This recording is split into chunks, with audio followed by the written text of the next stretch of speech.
Good afternoon, everybody. Please keep eating. Keep going through the lunch line.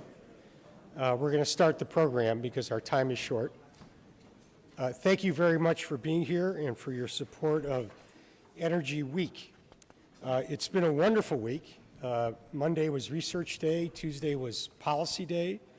Today is Innovation Day. Tomorrow is Education Day. And Friday is Workforce and Field Trip Day. It's been and will be a remarkable lineup of outstanding people who have come to speak and interact, to show, even to perform. That will come, I think, tomorrow night when our drama students are on stage. But this moment is a true highlight because we are very, very lucky and honored to have with us the Deputy Secretary of U.S. DOE.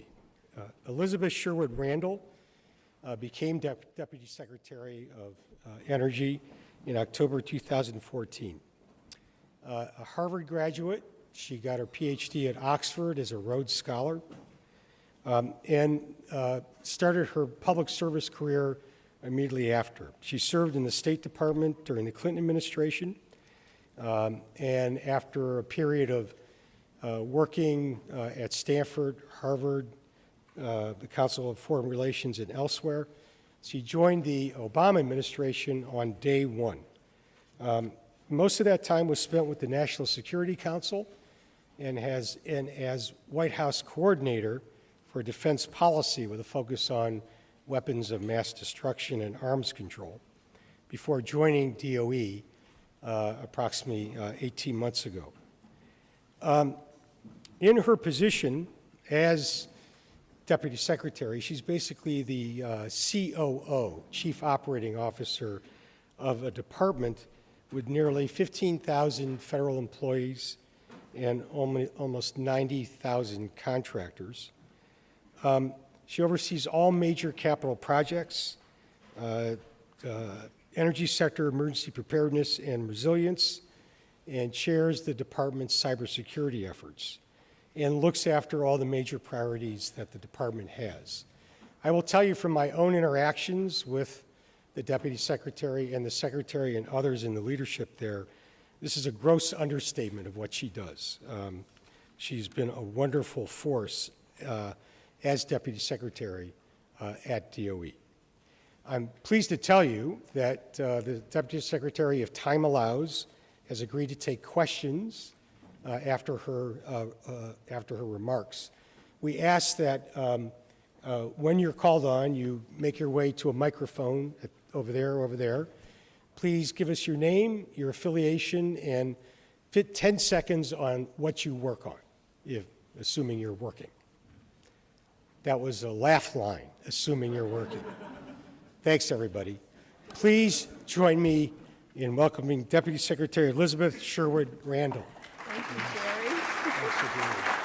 There's water underneath there. Great. Good afternoon, everybody. I'm so happy to be here with you today, and I want to thank Jerry for his very warm and generous introduction. I am honored to be a part of the Scott Institute's first Energy Week. And I know you've been planning this for a long time, and my only regret is that I was not able to spend the whole week with you. I would have loved to have been here throughout because the program has looked so terrific. In addition to Jerry's visionary leadership at CMU, including at this Energy Institute, I'd like to take this opportunity to thank him for the tremendous work he did as co-chair of a recent commission to review the effectiveness of the National Energy Laboratories. For those of you who don't know it, the Department of Energy is responsible for a network of 17 national laboratories spread across our nation. And Secretary of Energy Moniz likes to describe these labs as the S&T powerhouse of our nation.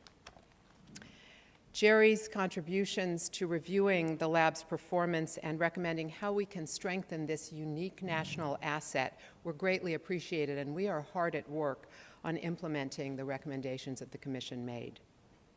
I'm also delighted that Dr. Grace Bohenik is here with us from our National Energy Technology Laboratory, or NETL.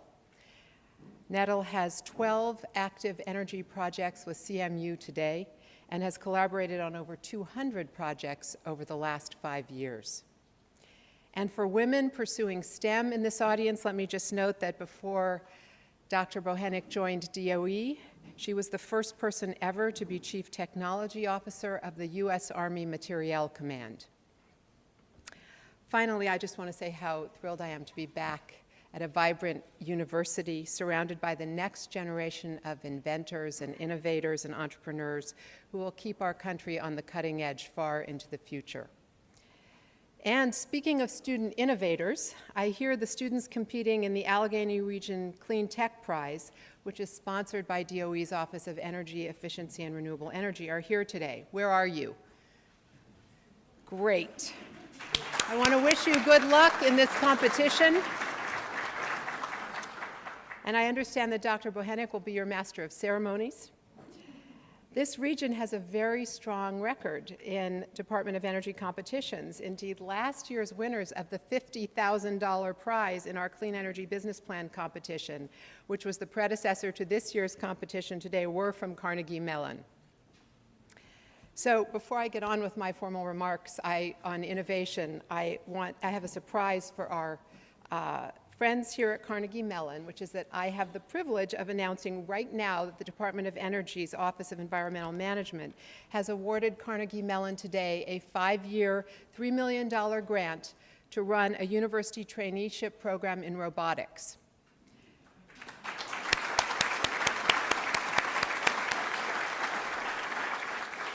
So Carnegie Mellon will work with 2 of our national labs, with Savannah River National Lab in South Carolina and with our Pacific Northwest National Lab in Washington State, to train graduate students in the robotics program on how to apply their knowledge to environmental cleanup projects. Congratulations to Nathan Michael, the principal investigator, and his team. And I think Nathan is here as well. Congratulations, Nathan.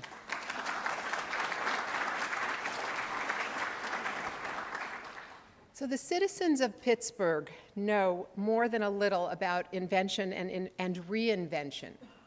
Pittsburgh has built on its proud past as our great steel city to become a hub of innovation in the new American economy. And if you take a look at today's New York Times, you'll see an article touting just how hot this place has become as a mecca for food-loving techies and tech-loving foodies. So this is the perfect place to talk about game-changing innovation, which is what I came here to talk with you about today. I want to tell you about an ambitious and critical new initiative called Mission Innovation, which commits the United States government to double our research and development budget on clean energy over the next 5 years. We've also enlisted countries around the world with the largest research and development programs to do the same. And finally, I'll tell you more about some of our national and regional innovation partnerships that support both mission innovation and our broader national energy and innovation strategies. Innovation lies at the heart of America's economic strength and our global leadership. America is known for its capacity to innovate in the face of great challenges, such as finding cures for diseases, inventing successive generations of computing technologies, combating climate change, and meeting nuclear threats to our security. And by the way, DOE works on each of those great challenges. Right now, we're compelled to take aggressive action on our changing climate. And that means we have to cooperate across borders and oceans. We are literally all in this together. So last December, the United States and more than 190 countries reached an historic, ambitious climate agreement in Paris. U.S. leadership had a lot to do with that outcome. Nationally, we committed to reducing our national carbon emissions by 17% below 2005 levels by 2020, and by 26 to 28% by 2025. To meet our ambitious new goals, we need to exponentially accelerate the development and deployment of new technologies. For example, we need to improve energy storage, clean power generation, and our transmission and distribution networks. And we need to drive down the costs of deployment so that these new technologies can be affordable both at home and around the world.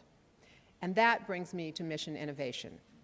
President Obama and 19 other world leaders launched Mission Innovation on November 30th, the first day of the climate talks in Paris.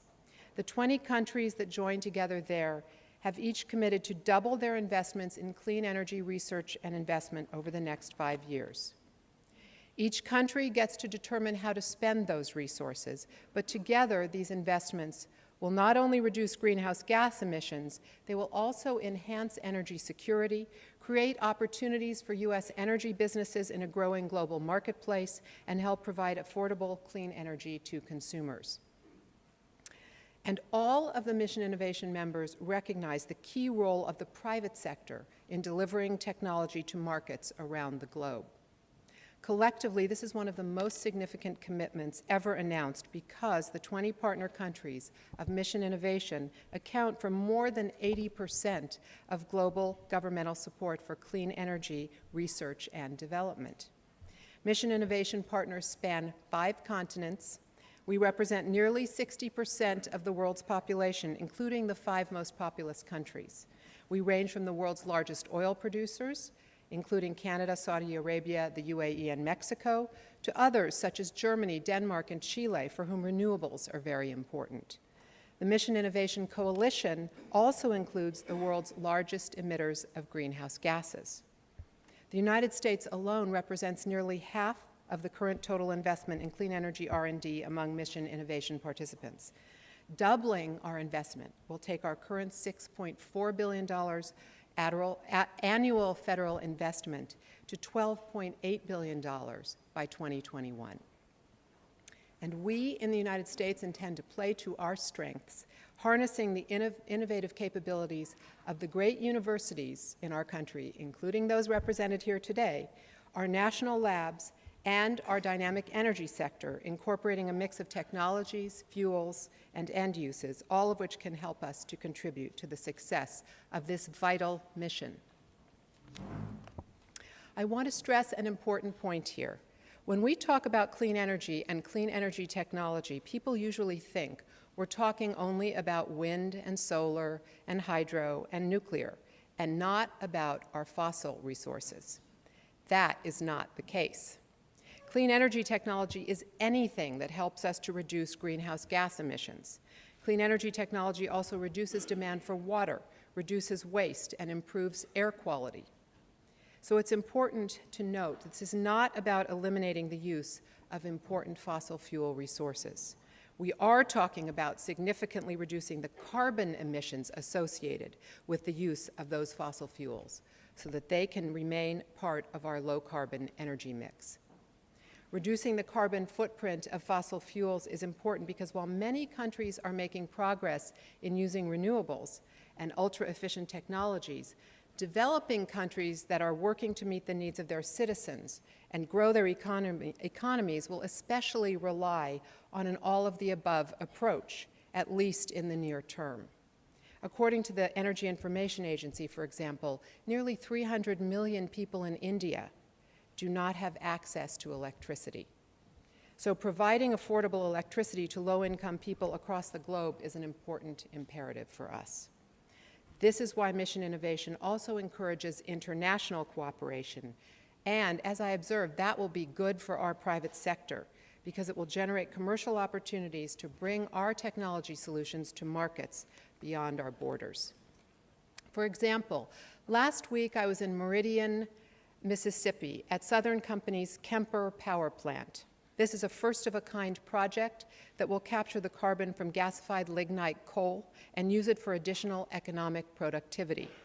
There is a potentially large market for this kind of new technology in countries around the world with significant quantities of lignite coal. While I was there, I spoke with the plant manager, Bruce Harrington, who is a proud Carnegie Mellon alumnus. He's also a former employee of the Morgantown office from the days before it was part of Nettle. He has dedicated his career to working to find ways to use coal and other fossil fuels in an environmentally responsible way. Today, he works on this flagship carbon capture, utilization, and storage project, one to which DOE has provided substantial support over the years. And for the young people here, he is a great example of how one person armed with a superb education can make a real difference on one of the greatest challenges of our times. And that brings me back home to mission innovation and how the U.S. is approaching our commitment to substantial increases in clean energy research and development. As I said, the United States was a major driver of mission innovation. At the Department of Energy, this translates into an increase of $4.8 billion by fiscal year 2021, a trajectory that's reflected in our 2017 budget request. Our investments will dramatically increase the pace of innovation in clean energy technologies. They will strengthen our energy security and increase access to clean and affordable energy, and they will expand opportunities for private sector investment and economic growth. This new funding will be strategically focused on the early stage research and development that offers the greatest opportunity for breakthroughs and transformative changes, and which can create a larger pipeline of promising technology projects. Modeled on the Defense Department's famous DARPA, we have our own cool kids place called the Advanced Research Projects Agency Energy, or ARPA-E, and it is making a big difference in this space. ARPA-E funds transformational energy projects at an early stage, before private sector investment is a realistic possibility. As part of our commitment to mission innovation, we are requesting $350 million for current ARPA-E programs for FY 2017. So far, 36 ARPA-E projects have formed new companies. 60 projects have partnered with other government agencies for further development, and a growing number of technologies are being incorporated into products that are already being sold in the market. Here in Pennsylvania, ARPA-E has already funded several projects, including one at the University of Pittsburgh. Researchers at Pitt are working to develop a compound that improves oil extraction processes, making them more efficient, cost-effective, and potentially reducing their environmental impact. And ARPA-E is situated within a broader DOE enterprise that will implement mission innovation, including through a wide range of existing programs and initiatives built on the foundation of that core lab strength that I mentioned at the start. For example, the Small Business Vouchers Program, Small Business Vouchers Pilot Program, gives small businesses access to the expertise and tools at our national labs, enabling entrepreneurs to partner with our S&T experts. Vouchers range from $50,000 to $300,000 and fund a wide variety of projects from clean energy to better buildings to vehicles. We just announced the first round of 33 selectees last week for this pioneering program, and there will be more to follow. And we're working to license the technologies developed in our labs to business and industry through our newly established Office of Technology Transitions. We will continue to focus on advancing a broad range of low and no carbon technologies, from renewables such as wind and solar to advanced nuclear power to natural gas to carbon capture, utilization and storage for coal. Just as each country in mission innovation has different energy resources and requirements,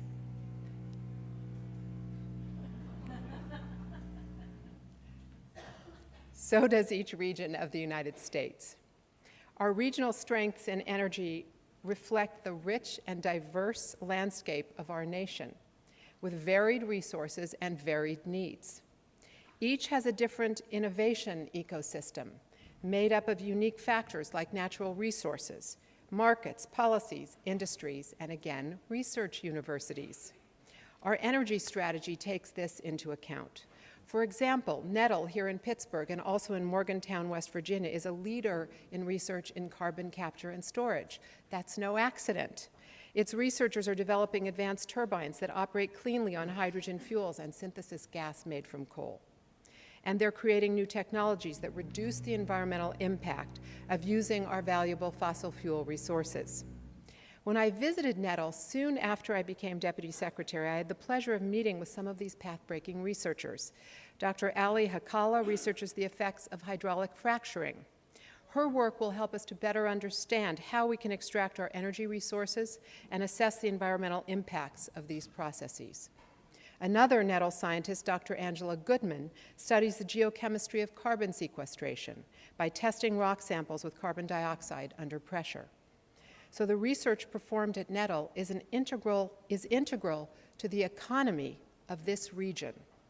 That's why one of the new initiatives we are proposing in our 2017 budget as part of our commitment to mission innovation is the development of up to 10 regional clean energy innovation partnerships. This will incentivize regional energy coordination by establishing regional energy programs focused on the energy needs, policies, resources, and markets of each area.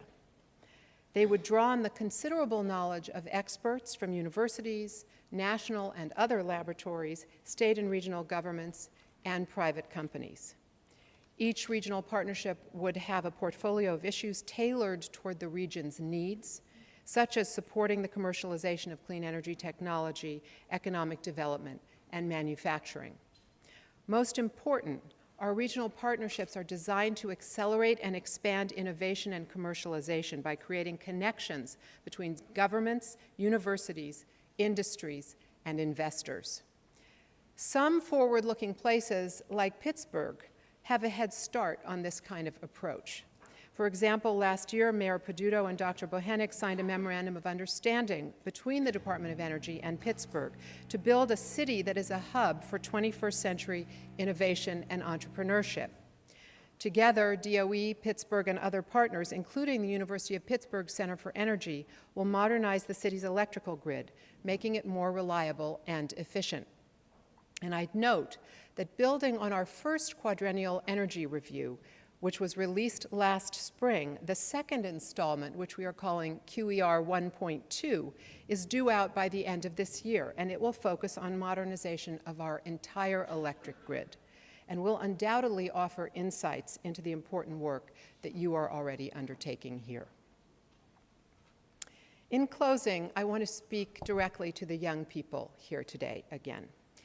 There are some people who think that there are no solutions to the complex challenges that we face as a planet, that the problems are just too hard to solve. That is not the American way. Our history has been built on tackling the toughest challenges and succeeding in meeting them.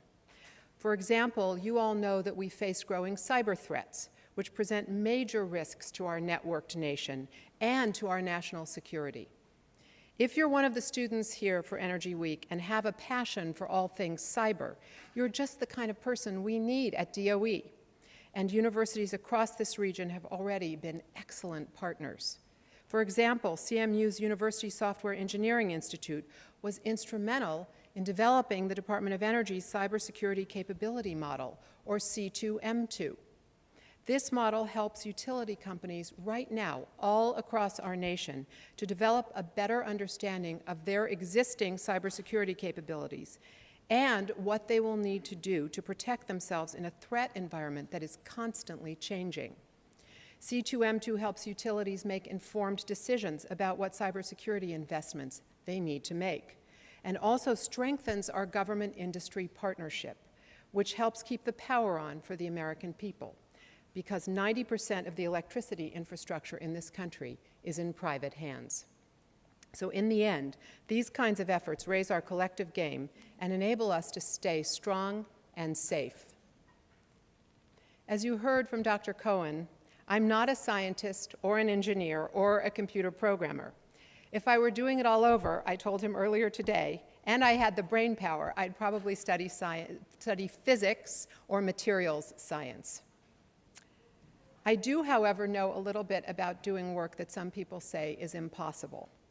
I've spent most of my career working on national security issues, particularly nuclear security. This is one of the toughest challenges in international relations, and that's what made me interested in the field in the first place. In 1994, I had the opportunity to go to work at the Pentagon for our 19th Secretary of Defense, Bill Perry. He gave me the unprecedented mission to convince 3 of the 4 new nuclear nations that emerged from the breakup of the Soviet Union to give up their nuclear weapons. This had never been done before. In a few short years, we actually got it done, with creativity, with determination, with teamwork, and frankly, with just plain really hard work. And that hooked me on public service, knowing that I had made our world a lot safer by ridding it of thousands of nuclear warheads that were loaded on intercontinental ballistic missiles targeting the United States. In preparing for today, I learned that Carnegie Mellon's wonderful motto is, "My heart is in the work." I can't think of better words for an innovator or someone dedicated to public service to live by. So thank you for your interest in the dynamic, exciting world of energy innovation, and please join us in our bold efforts. If you're interested in knowing more about what we do at DOE, we have a website full of information at www.energy.gov. And if you want to continue our conversation today after I leave, please follow me on Twitter at LSR Tweets. Thank you so much for joining me, and I look forward to your questions.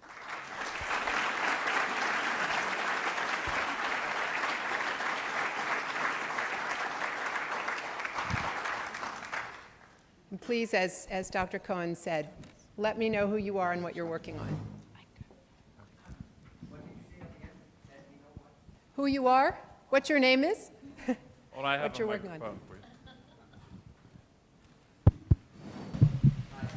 My name is Volker Hartkopf. I direct the Center for Building Performance and I'm Diagnostics. sorry, put that up closer to you, I can't hear you. Okay, Thank you. my name is Volker Hartkopf, which is German and stands for hard head, which my colleagues know what that means. And I direct the Center for Building Performance and Diagnostics, and we are planning a global conference on universities to be the campuses for the cities of the future, all around the world. Exciting. And we want to address all the issues that you mentioned, but we also must address then the issue of how important energy performance is of buildings. Yes. Not just where we get the energy from, but also where it's going, and how we can make buildings that would be 20 times more energy effective. I've done 2 projects in China, and that is because the Department of Energy brought 100 Chinese to our intelligent workplace, and then they were interested in doing these kinds of things, and we worked with the Ministry of Science and Technology at Tsinghua University. So my question is, can you see a way that this kind of an international global campus alliance might be supportable by the Department of Energy, because it will be supported by Chinese. There is even a group now that's called the Chinese-German City of the Future.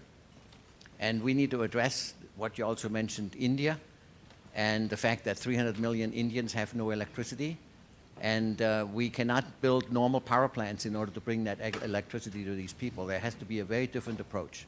So please answer that question by saying, yes, I have the resources. And I will want to invest in this for the United States participation.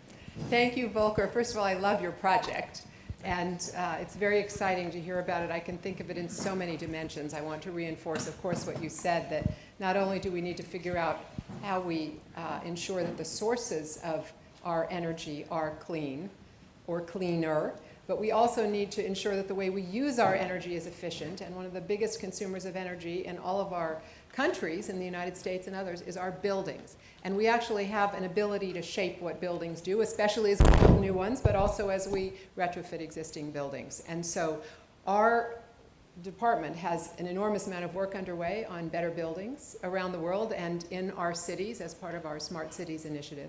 And certainly I can imagine off the top of my head, Volker, that there would be ways to partner with you.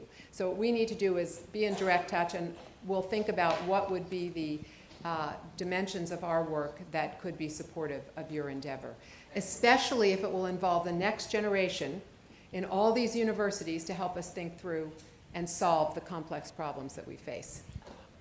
So Tim, raise your hand. Please, let's get Volker's card and we'll follow up.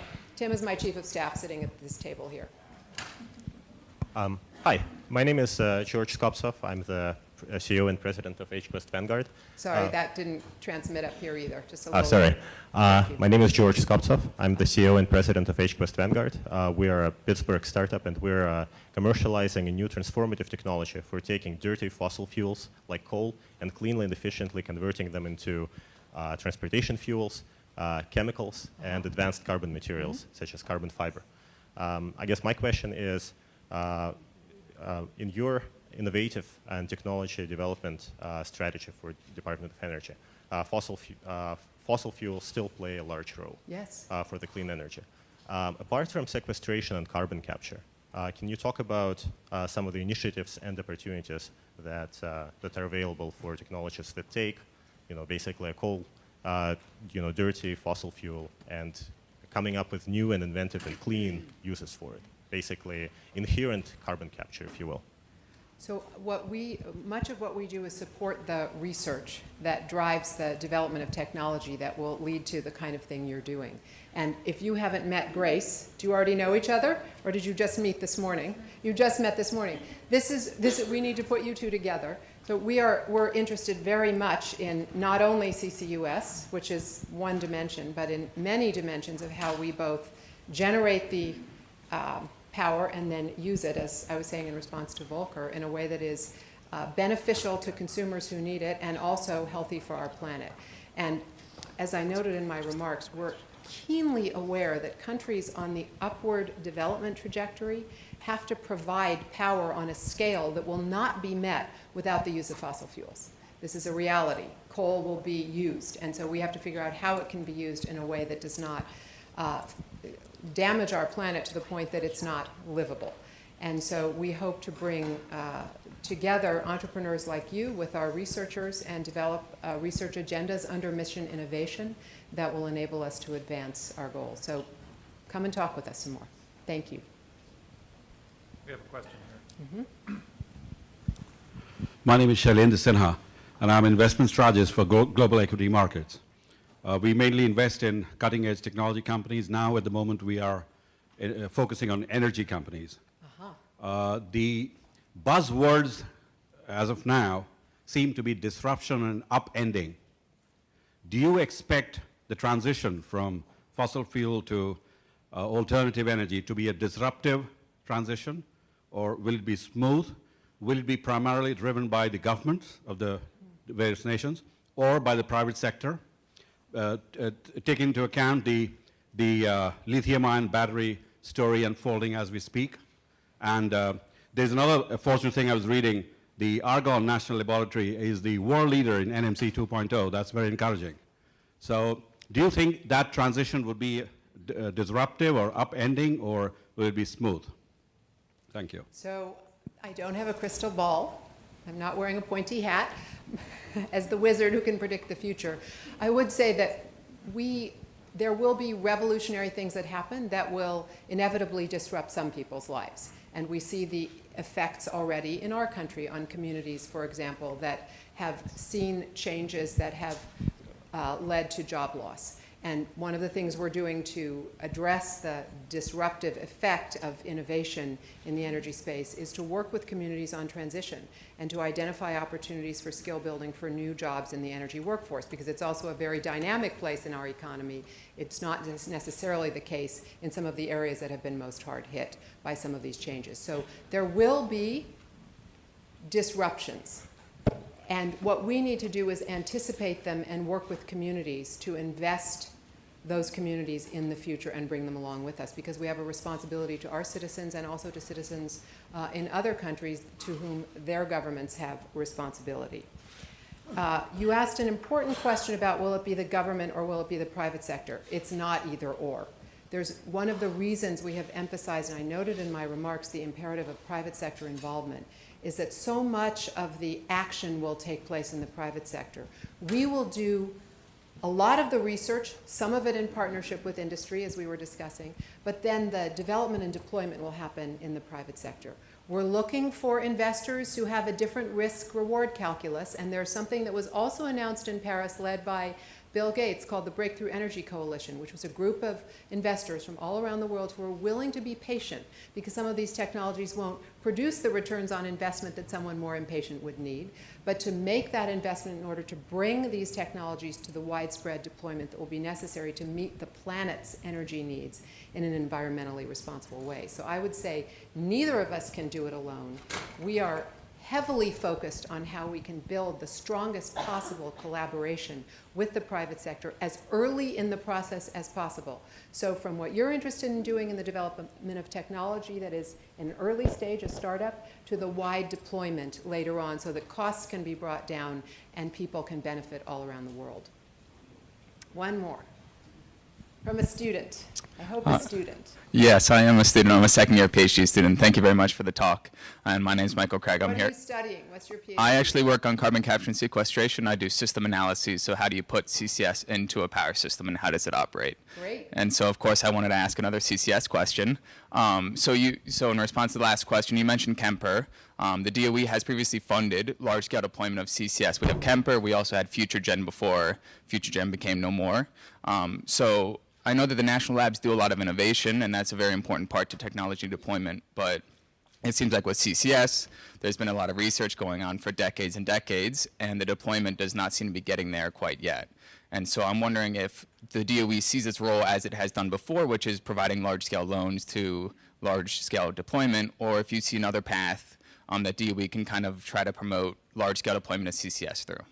Ultimately, obviously, the business case is going to have to work. And I'll talk about the Kemper project because it's a very good example. Southern Company was willing to make the bet on this. It's been extremely costly. The lion's share of the funding has come from Southern Company, not from DOE. And they've taken losses that are not insignificant. But their judgment on this is that over time, they will be able to market this capability around the world in a way that will benefit their bottom line and benefit the planet. And so what we need to do is keep working with companies that have that longer horizon, deeper pockets, provide support, provide technical capability like the person I mentioned who was trained here and worked at Morgantown, and move forward. It's not easy, and there are lots of naysayers, but as I was describing with the work on nuclear security, people who have big dreams have to work hard to realize them, and it may take time, and it's going to take all of our collective effort to achieve it. But our judgment is that over time we will prove out some of these technologies and they will be deployable at a wider scale. So keep up the work you're doing, and check out what's going on at Nettle if you haven't already. Thank you very much. I'm sorry I can't spend more time with you today. Sorry. I really appreciate all the interest and enthusiasm in this room. I hope you have a very productive rest of this conference, and I look forward to returning here again for a longer opportunity to interact with you. Thanks so much. Again.